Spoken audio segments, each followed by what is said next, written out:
Hello everyone. Before starting the video, I would like to share with you a very important information. We have launched GATE Non-Tech Test Series, जिसमें आपको maths plus aptitude के more than 30 test papers मिलेंगे. And not only that, you will be having free video lectures of maths and aptitude, which will have complete course coverage and explanation of important GATE questions. So if you are serious enough for GATE, you should not miss out this amazing deal for just ₹399. You can enroll in our test series by clicking on the link displayed on the description and on the first comment.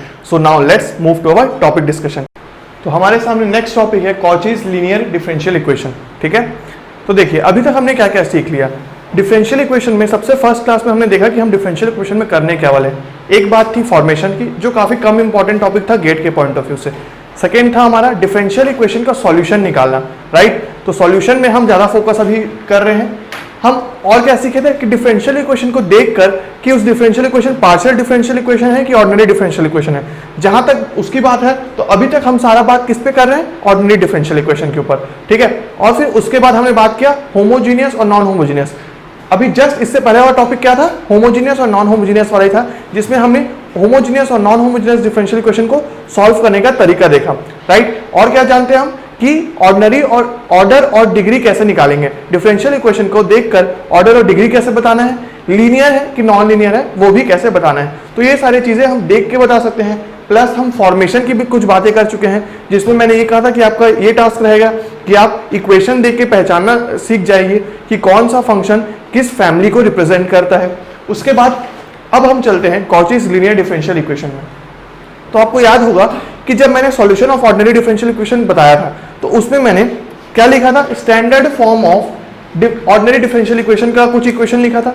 वही चीज मैं अभी यहां पे लिखने वाला हूं, पर कुछ थोड़ा सा हटके. ठीक है, तो स्टैंडर्ड फॉर्म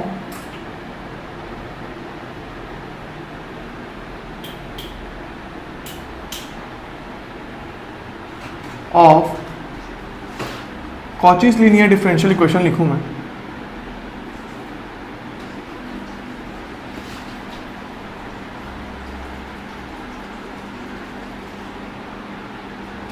तो यहां पे देखता हूं कि जैसा ऑर्डिनरी डिफरेंशियल इक्वेशन था उसमें बस थोड़ा सा डिफरेंस होगा. क्या कि ये देखो p n x n d to the power y d x है, p n minus one x n minus one.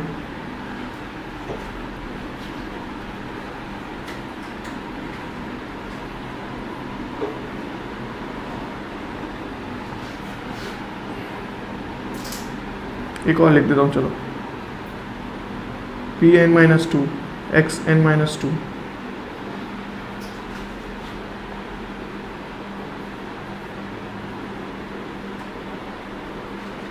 ठीक है, फिर यहां पे ले आता हूं plus so on dot dot dot plus p x d Y by D x.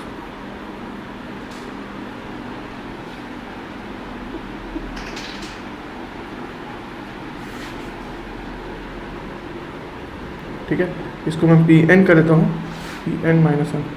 ठीक है, पावर नहीं था वो. राइट, अब ये हो गया P one plus P naught Y is equal to 0.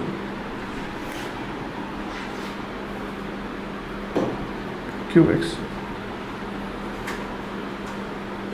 तो आप देख सकते हो कि यहाँ पे क्या डिफरेंस आ रहा है, बस कि जैसा हमारा ऑर्डिनरी डिफरेंशियल इक्वेशन था सिर्फ वैसा ही है.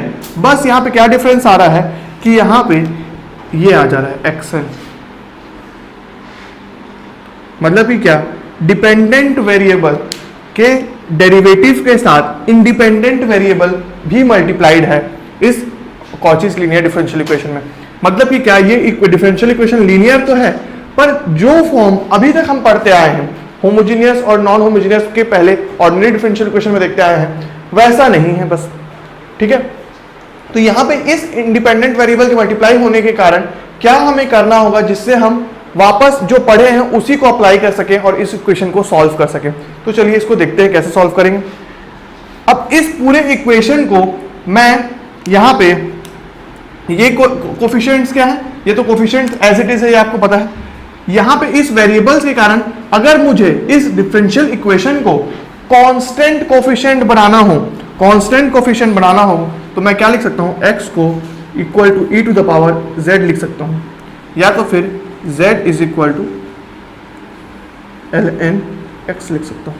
ठीक है, अगर मैं ये चीज करता हूँ कि x को e to the power z से रिप्लेस कर दूं, मतलब कि क्या z is equal to ln x कर दूं, तो मेरा जो कॉचीज डिफरेंशियल इक्वेशन है उसमें वेरिएबल जो कांस्टेंट ये मल्टीप्लाइड है उसके बजाय हमारा जो डिफरेंशियल इक्वेशन कांस्टेंट कोफिशिएंट बन जाएगा। ठीक है, क्या करने से? ये करने से। क्यों ऐसा होगा भाई? चलो देखते हैं। ये ऐसा इसलिए होगा क्योंकि देखो x is equal to e to the power z लिखा है, राइट। अब अगर मैं डिफरेंशिएट करता हूं तो dx is equal to e to the power z dz हो जाएगा। ठीक है, अब इन लोगों को रेसिप्रोकल लेता हूं तो d by D X is equal to 1 by e to the power z d by D Z हो गया। ठीक है, मतलब कि क्या? मतलब कि अगर मैं e to the power z को इधर लेके जाऊं तो e to the power z d by D X is equal to d by D Z. अब यहां पे देखिए e to the power z किसके इक्वल है? x के इक्वल है। मतलब कि क्या कि ये हो गया x d by D X is equal to d by D Z, right. x d by D X is equal to d by D Z. मतलब कि ये कि जो हमारा dy था, dy था पहले, अब क्या हो रहा था? dx xd हो जा रहा था। ठीक है, मतलब dy बाई डी एक्स, जैसे कि यहां पे dy by D x into x हो जा रहा है, तो इसी को मैं लिख रहा हूं ये। तो ये क्या हो जाएगा? इक्वल टू सपोज एक नया वेरिएबल थीटा के इक्वल हो रहा है। ठीक है, मतलब कि ये कि x dy by D X is equal to dy by D Z, right. एक नया वेरिएबल आ गया हमारे पास, इंडिपेंडेंट वेरिएबल, और उसके रिस्पेक्ट में अगर मैं डिफरेंशिएट कर रहा हूं तो मैं ये वेरिएबल कोफिशिएंट को इसमें लीनियर कांस्टेंट कोफिशिएंट में रिप्लेस कर पा रहा हूं। ठीक है, तो देखो अब मैं क्या किया कि x dy, अगर मैं इसी को लिखता हूं कि अगर ये x d इक्वल टू क्या बोला मैं? x d रिप्लेस हो गया थीटा से, वैसे ही x स्क्वायर d स्क्वायर किससे रिप्लेस हो जाएगा? थीटा, थीटा माइनस 1 से। ठीक है, वैसे ही x क्यूब d क्यूब किससे रिप्लेस हो जाएगा? Theta, theta minus 1।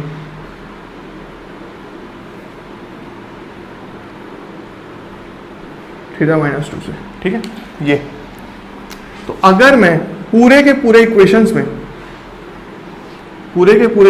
में क्या करूं कि x एंड सो ऑन, ठीक है, x to the power x into N, मतलब कि यहां पे x n into D Y by D X N, ऐसे जो चीज है इसको मैं पूरे को रिप्लेस कर दूं, किससे? इससे रिप्लेस कर दूं। ठीक है, तो मेरे पास क्या होगा? ये कि सारे जो कोफिशिएंट्स थे वो हो जाएंगे कांस्टेंट, और जैसे ही वो कांस्टेंट हुए, मतलब ये क्या, जो हम ऑर्डिनरी डिफरेंशियल इक्वेशन को सॉल्व करने के लिए अभी तक अप्रोच कर रहे थे वही करेंगे, बस थीटा के टर्म्स में आंसर लाएंगे, लास्ट में z की जो टर्म्स में जो आंसर आया उसकी जगह ln x पुट कर देंगे। तो अभी तक जो सीखा हमने, ये कॉन्सेप्ट को आप अच्छे से लिखेंगे, ये चीज को नोट कर लेंगे कि x dx ये आपका डेरिवेशन पार्ट है। जनरली इसको कोई बताता नहीं है, पर फिर भी मैं इसको बता रहा हूं कि आपको कंफर्म हो जाए पूरा कॉन्सेप्ट। तो ये है अब आप सामने कुछ न्यूमेरिकल्स, राइट। तो क्वेश्चन नंबर 1 देखते हैं। अभी जो कॉन्सेप्ट सीखे उसी को अप्लाई करते हैं। यहां पे भी देखिए एक्स स्क्वायर मल्टीप्लाइड है, एक्स मल्टीप्लाइड है, और ये 9y है। ठीक है, अब अगर मैं इसको रिप्लेस किससे करने वाला हूँ? X square D square, D X square को रिप्लेस करने वाला हूँ। आपको ये क्या है? एक्स स्क्वायर डी स्क्वायर को मैं किससे रिप्लेस कर रहा हूँ? थीटा, थीटा माइनस 1 से। और मैं क्या बोला था कि एक्स डी को मैं रिप्लेस करूँगा थीटा से, राइट। तो अगर मैं इनको रिप्लेस करूं तो ये कैसा हो जाएगा? Theta, theta minus 1 plus theta plus 9 equal to 0। ये क्या आया? ये मेरा ऑक्सिलरी इक्वेशन आया, ऑक्सिलरी इक्वेशन आ गया। ठीक है, जो कि पहले डी के टर्म्स में आता था पर अभी थीटा के टर्म्स में आया है। यहां पे क्या है, ये होमोजीनियस है, ये होमोजीनियस है, राइट। अब आपका जो ये होमोजीनियस, जरूरी नहीं कि Cauchy's linear differential equation homogeneous ही हो सकता है कि नॉन होमोजीनियस भी हो, या हो सकता है कि होमोजीनियस भी हो। और अगर हम होमोजीनियस होता है तो हम कैसे सॉल्व करेंगे, जैसे हम ऑर्डिनरी डिफरेंशियल इक्वेशन को होमोजीनियस वाले को सॉल्व करते थे एज इट इज वैसे ही करेंगे। वैसे ही नॉन होमोजीनियस होता है तो भी हम जो पहले किए थे वही चीज करेंगे, पर पहले क्या कन्वर्ट करेंगे, पहले कांस्टेंट कोफिशिएंट्स में कन्वर्ट करेंगे। और कैसे कन्वर्ट करेंगे, ये रिप्लेस करके। तो अब हम कन्वर्ट कर चुके हैं, तो अगर मैं इसको एक्सपांड करूं तो ये क्या हो जाएगा, theta square minus theta plus theta 9 is equal to 0। तो ये कैंसल आउट हो गया, राइट। तो ये क्या हो गया, theta square plus 9 is equal to 0। अब ये क्या आ गया, theta is equal to plus minus 3i, ठीक है। रूट्स कैसा है, कॉम्प्लेक्स है। पिछले क्लास में आपने देखा था कॉम्प्लेक्स रूट्स है, तो इसको मैं क्या लिख सकता हूं कि जो हम लोग का कॉम्प्लीमेंट्री फंक्शन आ रहा होगा वो इक्वल टू क्या हो रहा होगा, प्लस माइनस, तो that is equal to c1 cos 3z प्लस c2 sin 3z, ठीक है। मैंने यहाँ पे e का टर्म्स इसलिए नहीं लिखा क्योंकि यहाँ पे क्या है, a 0 है, और याद रहे कि जो आपका आंसर आएगा वो z के टर्म्स में आएगा। क्यों, ऐसा क्यों, क्योंकि जो थीटा है वो क्या था, d/dz था, ठीक है। तो जब इसको सॉल्व करेंगे तो हमारा आंसर z के टर्म्स में आएगा। और अब मैंने आपको क्या बताया था कि इसके साथ साथ ये रिप्लेस करने के साथ साथ मैंने ये भी बोला था कि आपका z is equal to ln x होगा और e to the power z is equal to x होगा, राइट। ये चीज भी कन्वर्शन मैंने बताई थी। तो अगर मैं यहाँ पे एक्चुअल क्या है question with respect to x हो रहा है डिफरेंशिएट, तो एक्चुअल आंसर तो हमारा x के टर्म्स में आएगा। अभी जो आंसर z के टर्म्स में आया, अब मुझे क्या करना पड़ेगा, इसको x के टर्म्स में रिप्लेस करने के लिए मैं क्या करूंगा, ये सब्स्टिट्यूशन करूंगा। बस यहाँ पे क्या हो जाएगा, इसका मतलब c1 cos 3z की जगह ln x plus c2 sin 3 ln x। बस भाई आ गया आंसर, बस यही करना था हमें। तो ये आ गया मेरा YPI, सॉरी YCF, ठीक है। तो ये आ गया complementary function in terms of, बस यहाँ पे कुछ नहीं करना था, बस इसको सब्स्टिट्यूट करना था। आई होप आपको ये समझ में आया हो क्वेश्चन। चलते हैं सेकंड क्वेश्चन की ओर, राइट। देखो, जैसे ही मुझे बाउंड्री कंडीशन दिखा, क्या था हमारा सर्वश्रेष्ठ मेथड कि डायरेक्ट पहले बाउंड्री कंडीशंस को अप्लाई करो। y इज इक्वल टू 0 पे, मतलब कि x इज इक्वल टू 0 पे y 0 होना चाहिए। x is equal to 0 put करके देखो, d में x को 0 पुट किया, 0 हो गया, ठीक है। तो यहाँ पे तो ये सेटिस्फाई कर रहा है। अगर यहाँ पे मैं x को 0 पुट करता हूँ तो यहाँ पे 1 हो जाएगा, तो ये भी 0 हो जा रहा है, ये भी 0 हो जा रहा है, ये भी 0 हो जा रहा है। तो पहला कंडीशन तो चारों के चारों सेटिस्फाई कर रहे हैं, ठीक है। अब अगर मैं सेकंड कंडीशन लूं, क्या कि अगर x की वैल्यू 1 रखूं तो y भी 1 आएगा। x की वैल्यू 1 रखा, sin π/2 that is equal to 1, but ये क्या हो गया, e टू द पावर -1 हो गया, जो कि 1 के इक्वल नहीं रहेगा। मतलब कि क्या, ये तो सॉल्यूशन नहीं होगा। देखो क्यों ऐसा बोल रहा हूं सॉल्यूशन नहीं होगा, क्योंकि ये जो सारे ऑप्शंस दिए ये क्या है, y इज इक्वल टू है ना, मतलब कि ये y के ही ऑप्शंस है, तो इनमें से कौन सा होगा जो इसको कंडीशन को सेटिस्फाई करेगा। वैसे ही y इज इक्वल टू 1 फिर से यहाँ पे पुट करूंगा तो sin π/2 1 हो जाएगा, पर e टू द पावर 1 नहीं होगा, तो यहाँ पे c भी सेटिस्फाइड नहीं हुआ। तो दो बाउंड्री कंडीशन से मैंने दो ऑप्शंस को एलिमिनेट कर दिया। अब अभी तक जो हमने देखा था कि हम क्या करते थे, बाउंड्री कंडीशंस को यूज करके ही ऑप्शंस को एलिमिनेट करते थे, पर अब कुछ और हटके करते हैं। देखो कि ऑप्शंस को डायरेक्ट डिफरेंशियल इक्वेशन में लगा दो, ऑप्शंस को डायरेक्ट डिफरेंशियल इक्वेशन में लगा दो। कैसे लगाएं भाई, एक्स स्क्वायर को अगर मैं y को एक्स स्क्वायर पुट कर दूं, मतलब कि अगर y को y is equal to X square है, अगर y is equal to X square है तो वो ये इस डिफरेंशियल इक्वेशन को सेटिस्फाई करेगा, ठीक है, तभी 0 आएगा, ठीक है।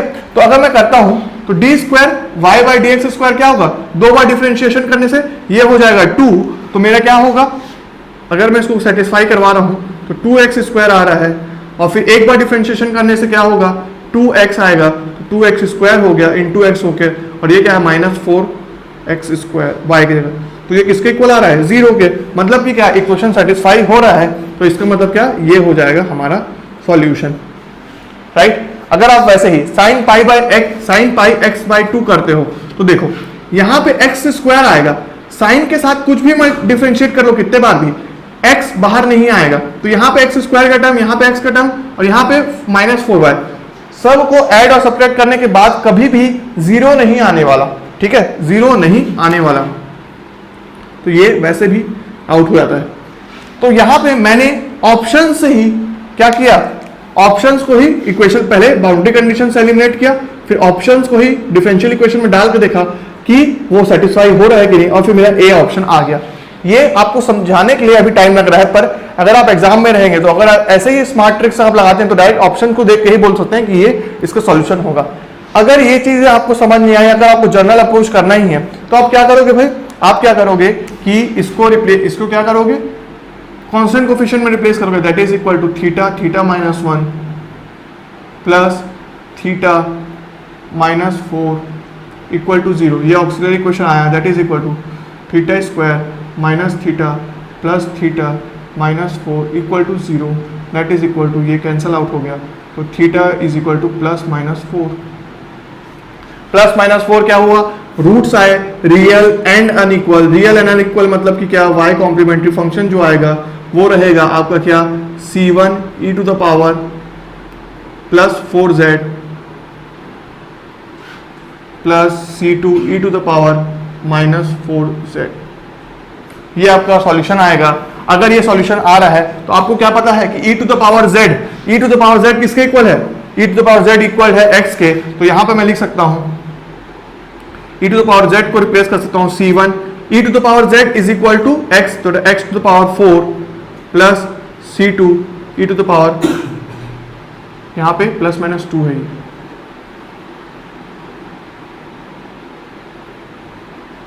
ये +-2, ठीक है।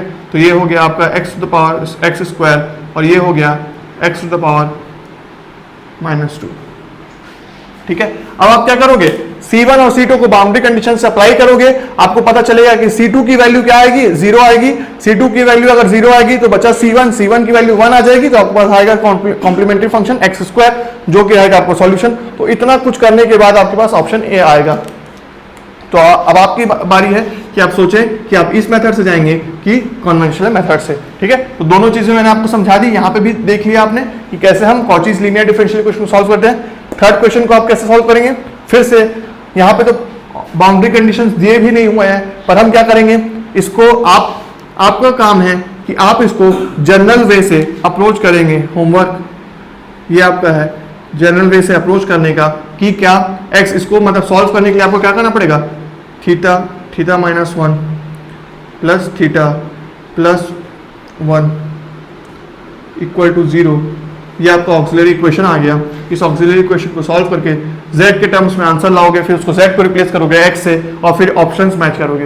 पर मैं आपको सॉल्यूशन अभी से बता देता हूँ क्या, कि देखो e to the power x को कितने बार भी डिफरेंशिएट करो क्या होगा, e to the power x ही रहेगा, x square e to the power x plus x into e to the power x plus e to the power x, कभी भी इक्वल टू 0 होगा क्या, नहीं, ये 0 नहीं होगा। वैसे ही ये, तो ये x स्क्वायर इंटू कितने बार डिफरेंशिएट करोगे, 2 बार, तो 2x square plus 2x square plus x square, फिर से इक्वल टू 0 नहीं होगा। अगर मैं 1/x को डिफरेंशिएट करता हूं तो क्या होगा, 1/x के केस में पहली बात तो ये, इसको बाद में करते हैं, पहले ln x को देख लो, ln x y की जगह लिखा मैं, ठीक है। चलो ये हो गया ln x प्लस एक बार डिफरेंशिएट किया 1/x आ गया, 1/x into x that is equal to 1, तो 1 प्लस ln x हो गया। अब इसको भाई 2 बार डिफरेंशिएट करो, कितने बार भी डिफरेंशिएट करो, क्या 1 प्लस ln x को कैंसिल आउट कर पाएगा, नहीं कर पाएगा ना, तो 0 तो नहीं आने वाला, तो ये भी ऑप्शन एलिमिनेट हो गया। और इसका मतलब ये सी हमारा आंसर हो गया। अगर आपको चेक करना है तो इसको मैं पुट करके देखता हूँ, एक्स स्क्वायर किसके इक्वल है, एक बार डिफरेंशिएट करता हूँ तो क्या आएगा, एक बार differentiate d by D x of one time x is equal to -1/x square, ठीक है। अगर 2 बार डिफरेंशिएट करता हूँ तो ये क्या हो जाएगा,